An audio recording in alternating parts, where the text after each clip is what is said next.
All right, how's it going, guys? Today I want to talk about saw teeth. I know that sounds really exciting, but I've had a few comments on some, well, I restored this saw, and I posted a picture of it on a Facebook woodworking group, and I captioned it something like, I brought this crosscut saw back to life. And somebody commented and said that's not a crosscut saw. So I want to spend a minute today talking about saw teeth and how their shape relates to what they do in woodworking. All right, so some of these saws are going to be hard to see, the teeth. So I got these two bigger ones to make it very clear and easily visible what the difference is. But I want to start off by talking a little bit about wood grain. So I got this piece of wood. It's just a piece of scrap wood. It's pretty grainy, and I'm hoping it shows up on camera. But the lines you see here is the fibers of the wood. If I was to cut this way along the length of the fibers, that process is called ripping, in which case you would need a ripping saw. If I cut across the grain, that process is called cross-cutting, and you would need a cross-cut saw for that. Now, lots of saws, many of the saws here, could be classified as cross-cut saws, and actually, all of the saws here could be classified as either cross-cut or rip-cut, even though they're all very different in shape and size and just sort of general appearance. They all have only one of two purposes, either cross-cutting or rip-cutting. So we'll look at these two big ones just to make it, like I said, a little more easy for you guys to see on camera. But you can see this big panel here. It goes to a Roubo frame saw, which I still need to build.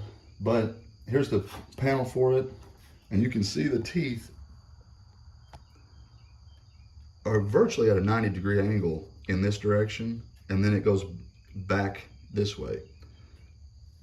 These teeth they cut almost more like a chisel when you're cutting the wood, and of course they would only cut if the saw is moving in this direction. They're only going to cut in one direction because of the way the teeth are shaped. This is a rip-cut saw. All rip-cut saws will have a tooth pattern like this, more or less. The angle of the tooth might be a little bit off, but it's going to be more or less this exact pattern. Any saw with teeth of this shape is a rip-cut saw. It is made only for ripping down the length of wood, to cut down the length of the grain. This saw, this big 3-foot 1 to 2 man crosscut saw, is literally called a crosscut saw, and it has teeth more like knives. I don't know if you can kind of see that,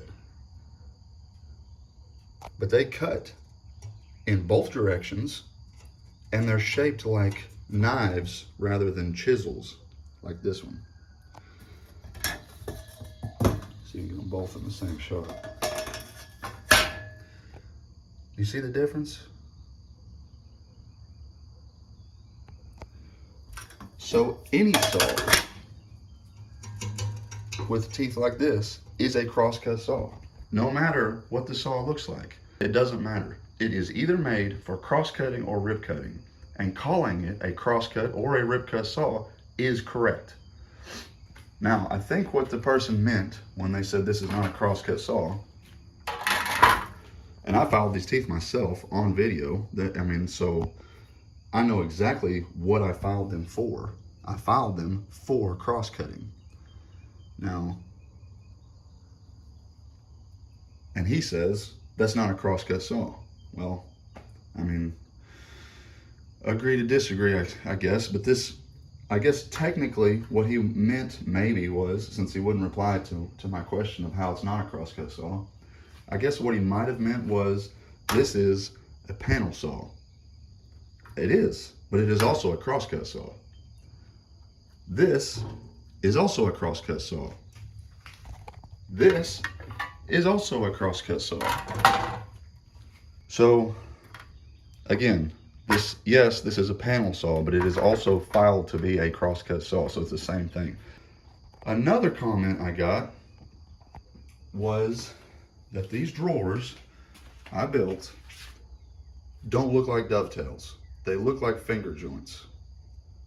Well, if you take just a minute to think about the geometry of dovetails and how they would be used functionally in a drawer, you will realize very quickly that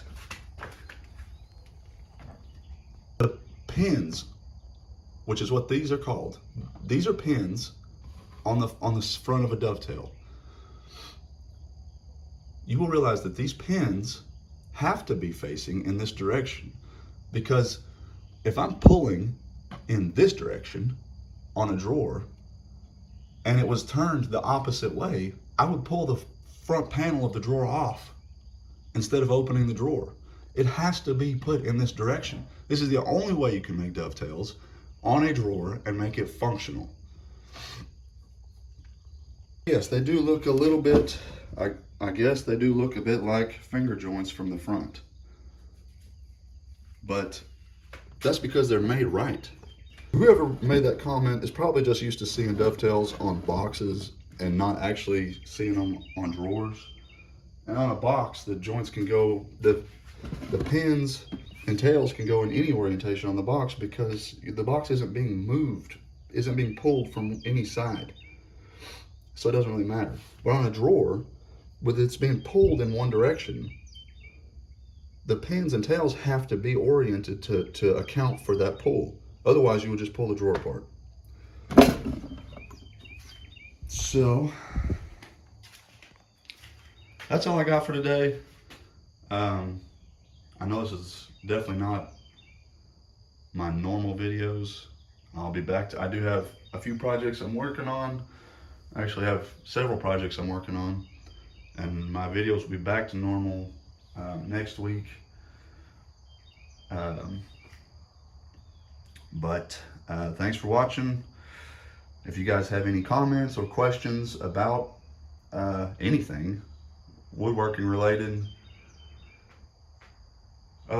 leave a comment.